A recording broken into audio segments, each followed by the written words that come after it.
All right, let's see if we can catch some fish today. Ah, fuck.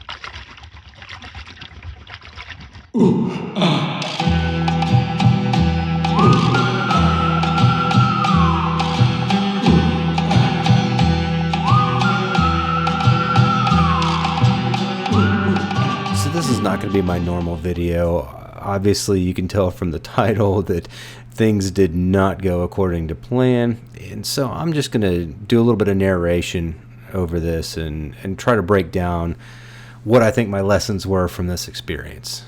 So, not every fishing trip's going to go your way, but I think this is a good opportunity for me to learn. Hopefully this isn't too boring for you. So you have those weekends where those days you go fishing and you just can't get into it. This was one of those trips for me. I went to American Horse Lake over by Geary, and cool lake. Fished there a decent amount before. First time launching from this section, which is up a little bit further on the northern end of the lake. Got a late start. So if we're going to look at anything that I did wrong, first off, it was not preparing and not getting an earlier start. You can see here I'm farting around trying to launch and taking my sweet time with that. But that morning was cold, it was windy. The weather forecast was supposed to be for a pretty nice day. What we got instead was about 55 to 60 degrees, much stronger wind and clouds. Earlier that morning, back in Norman, it had actually been spitting rain and had just been kind of an unpleasant day generally. So I drug my feet, kind of leaving the house. Wasn't sure if I even wanted to go, and because of that, got a much later start than what I anticipated.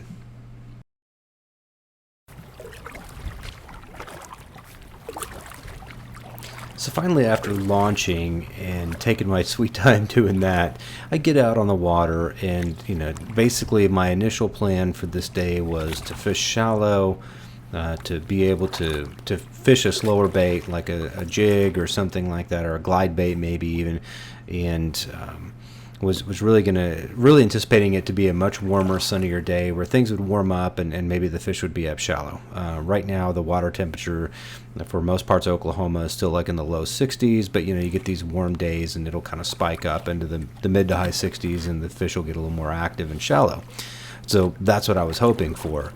Instead, I got this day where it's cloudy and yucky, and it was clearly not going to warm up. So one thing you can see right here in this shot, I did not bring my depth finder with me, my fish finder setup. So because of that, because I had a plan to go shallow and that I really didn't think I'd need it, I didn't bring that with me, and I think that was another crucial mistake. I just did not adjust for the conditions the way I needed to when I left the house. I definitely should have brought that with me to have a backup plan in case I wanted to fish a little bit deeper.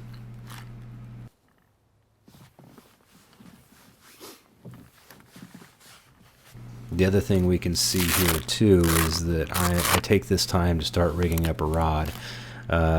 No reason why I couldn't have done this back at the house the night before, because I knew I wanted to be throwing something that was more like a shallow crank. And what I did here was killed about 30 minutes on the water, rigging up various baits that I really could have had set up the night before, because that was going to be part of my plan. So even when I planned, I didn't really plan for that plan.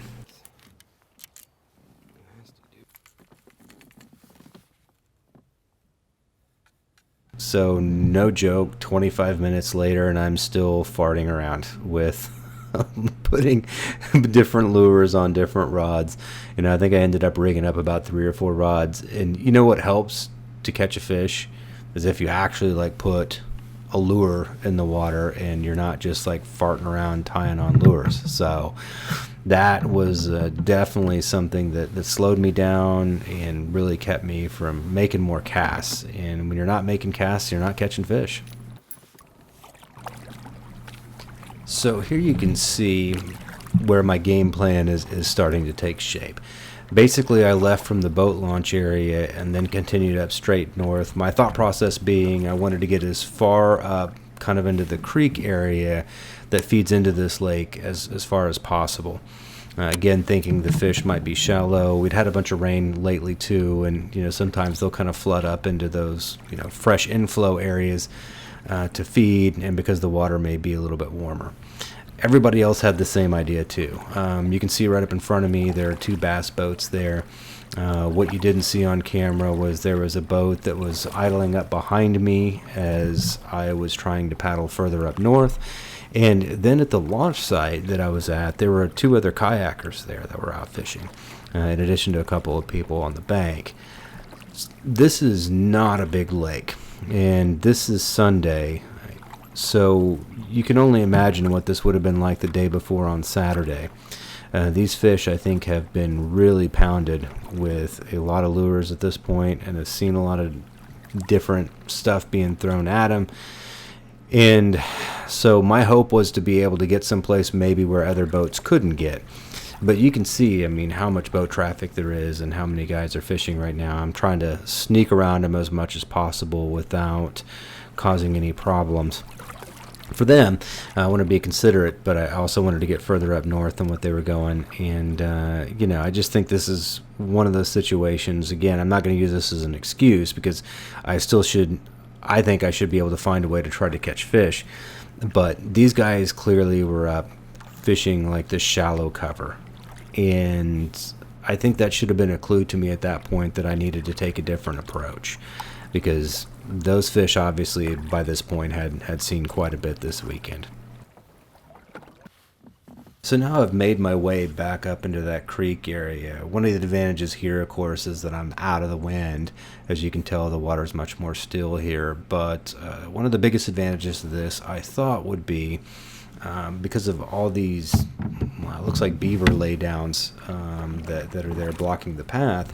I was hoping that this would be a section as a kayak I could get up into that normal bass boats would not.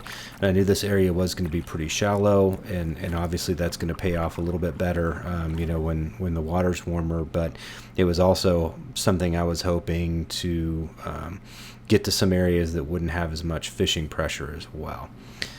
So I've made my way back into this area and then realized this was going to be much harder to get into than what I initially anticipated. So I tried to go ahead and kind of bump and grind my way back into this area.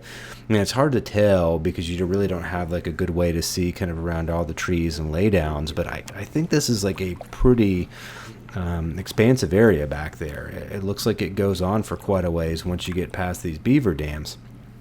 But unfortunately, as you'll see, I just wasn't able to make it as far back in as I hoped I would, and that also ended up causing me to hang up a jig as well, which was really frustrating for me. So here I am, I'm starting my navigation in earnest back through this maze of trees and laydowns. And this just was all kinds of problems for my camera setup. As you can see right there, there's a stick right in the way of the camera that jammed up. I had to really focus on maneuvering and just getting everything set up to even begin to kind of make my way back in there. So here I've gone as far back as I can go, or as the Oklahoma musical would state it, I've gone as fur as I could go. Thanks for that. Appreciate that. Making us sound more like Hicks than we already are. Anyway, so I basically got stuck here and was trying to make some casts, and this is one of the other lessons I think I've learned from this. I am just not happy with the performance of even like pitching and flipping jigs when it comes to trying to work my way through this wooded cover.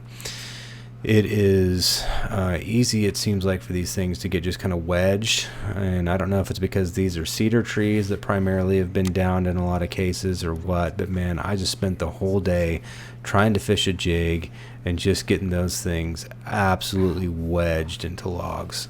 And this is not something where I was setting the hook on them or was trying to horse him through cover. I mean, I was trying to be pretty subtle, take my time, and try to work it, let it kind of slither its way through the cover, and it just was not working.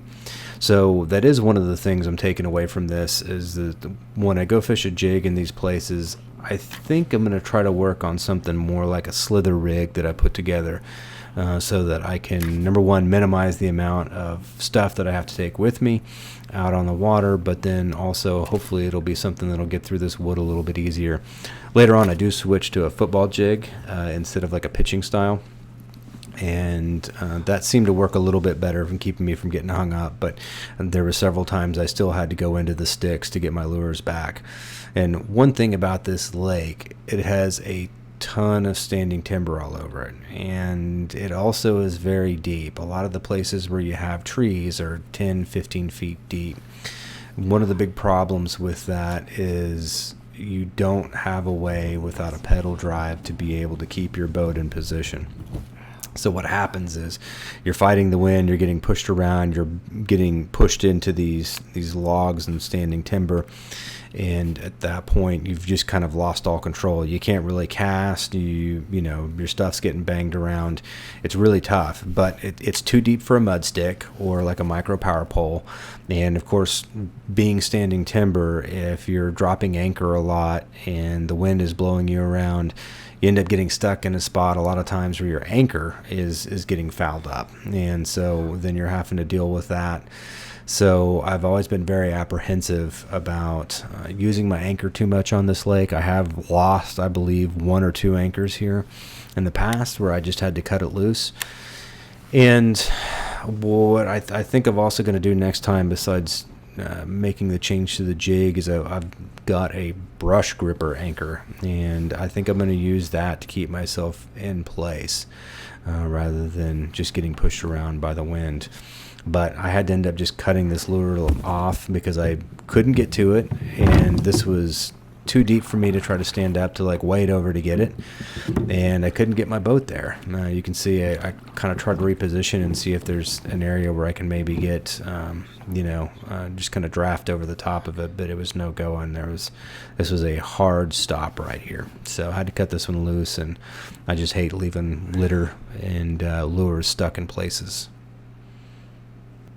After this, I give up on my plan of getting back into these secret kayak locations where I can only get, and then I paddle back out more towards the main lake. Fortunately, some of the boats that were there had kind of cleared out, and I should say that other than one guy that I saw bank fishing, I didn't see or hear of anybody catching any fish these days, or this day. So maybe it's less to do with my terrible planning and more to do with the situation where the fish just were not turned on that day. But I certainly don't think I helped myself in a lot of cases. I think I had a flawed plan of coming back here, and I just didn't really have a plan B to try to fish deep or try to locate fish anywhere else other than shallow, because I didn't bring my fish finder with me.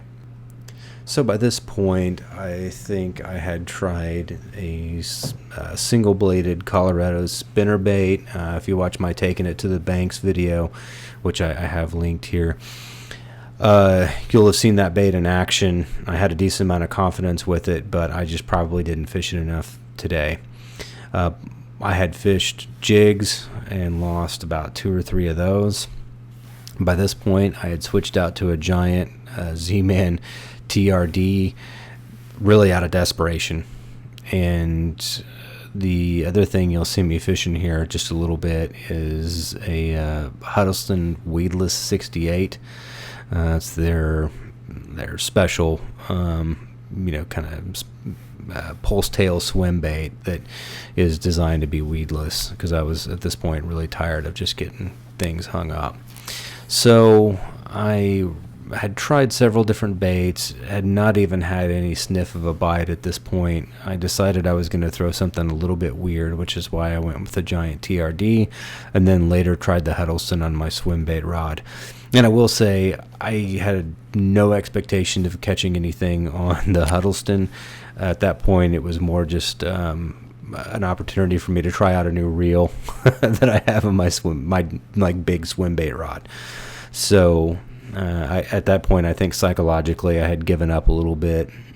And I think that does lead me to a point, where I think at this stage I had really lost confidence that I was going to try to catch anything. So I was really fishing baits that were unusual or out of my comfort zone, but I wasn't fishing them long enough and trying them out at enough spots to really determine whether or not that was something that was going to be effective. I think I was just kind of cycling through things out of desperation, really, rather than kind of thinking my way through the problem and trying to come up with something that I thought was going to work. So again, here we can see me rigging up, which is something I could have done at home and chose not to for whatever reason. So basically this put me in a spot where I'm out there in the water. As you can tell, it's starting to get dark, and I'm still out here farting around, tying on baits, and not really making casts during this time.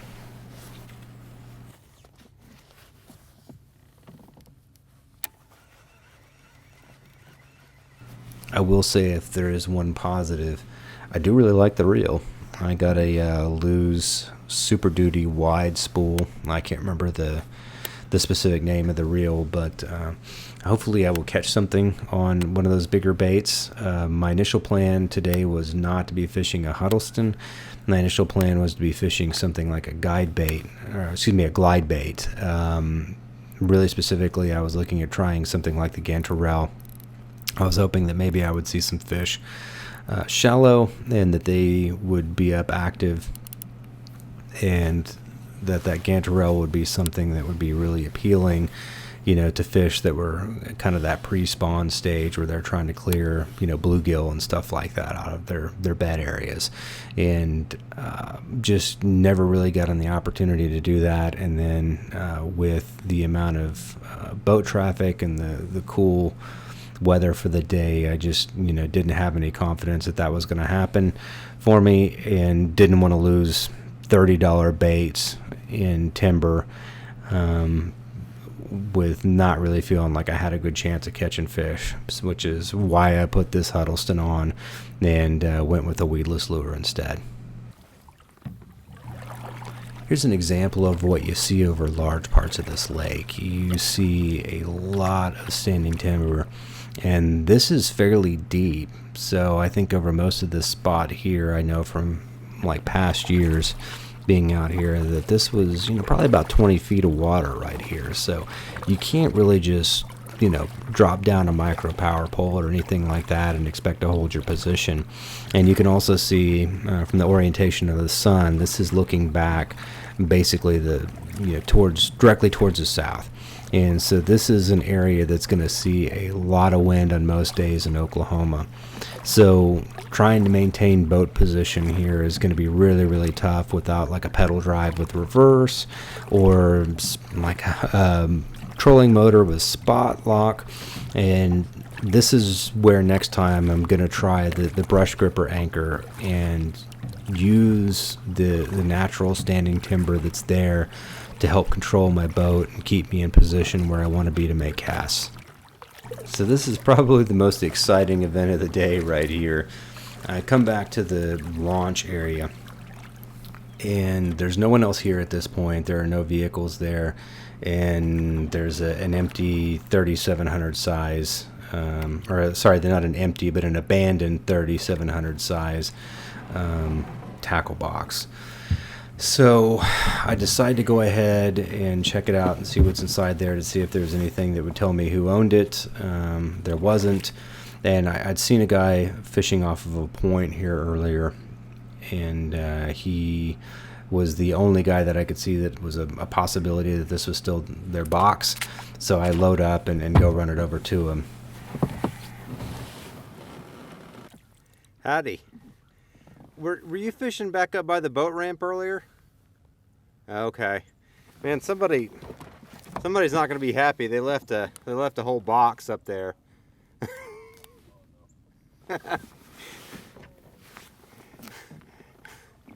You don't happen to know who was up there, do you? Do you know anybody? Okay. Oh, okay. So I asked if it was his box, and it wasn't. Yeah. But I did have a little bit of a conversation with him, and seemed like a good guy, so I was happy to give him that box. I just gave that to him instead of keeping it for myself. But, you know, one of the big things that I think I took away from that conversation with him is that, you know, he basically sat in the same spot pretty much all day and had managed to catch a couple of fish, fishing I think it's like a pack a chunk, so it was, or pack a craw, whatever that is. So it had, you know, it had a crawfish profile. So I don't think I was that far off in maybe looking at the jig as a bait. Obviously, it's a crawdad imitator as well, but I do think that it would have been, you know, more important for me rather than focusing on the baits and trying to cycle through as many baits as I did. I think it just would have been better for me to just pick a bait and throw it, because that's essentially what he was doing. He was in one spot and was just picking a bait and throwing it. And, you know, I think just today was a day of just making a lot of casts, and I don't think I made enough casts throughout the day. If there's one thing I would say that is going to be my biggest takeaway from this, is make more casts. You've got to have a lure in the water to catch fish. Yeah, hopefully this will be some of the last of the cool days we have. Man, it's supposed to be nicer today than this, and it was it's a little bit chillier than I was hoping for. So. 64 degrees in here was about 53. Yeah, I don't think it got up past like the low 50s, so it's pretty crazy. All right. Have a good evening. Good luck. So I've got 4 main takeaways from today. Number 1, do your homework. Prep as much as you can at home. Get your rods rigged. Make sure you've got everything you need potentially for the day. And get there early enough so you can make more casts and give yourself more time to figure things out. Number 2 is going to be focusing on baits that don't get me hung up. I keep throwing jigs on this lake, and they're just not working for me because I get hung up too often. Next time I'll try the slick of the rig, and hopefully that will give me a better chance at making more casts and not hanging up as often and getting into that cover and spooking those fish, trying to get that lure back. Number 3 is going to be have a backup game plan.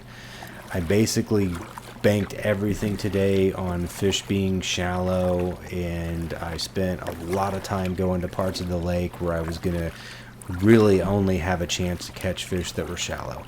In retrospect, obviously that was a mistake, and so next time I need to give myself more of a chance to catch fish other ways and have that backup plan. Number 4 is more boat control options. In this case, that's going to include a brush grip style anchor that I've already ordered and plan on using the next time I'm out in a lake with this kind of standing timber, but I think that'll give me a better shot next time. So comment below or use the contact information in the description. Let me know what you think. Is there anything else you saw that I should have been doing? Is there anything else you'd suggest that I could be doing next time to increase my chances of catching fish? Anxious to hear what you guys have to say. I certainly don't think I have anywhere close to the answers most of the time. And so any help you guys would give me, greatly appreciated. Next time, I'll try to catch some fish. Thanks.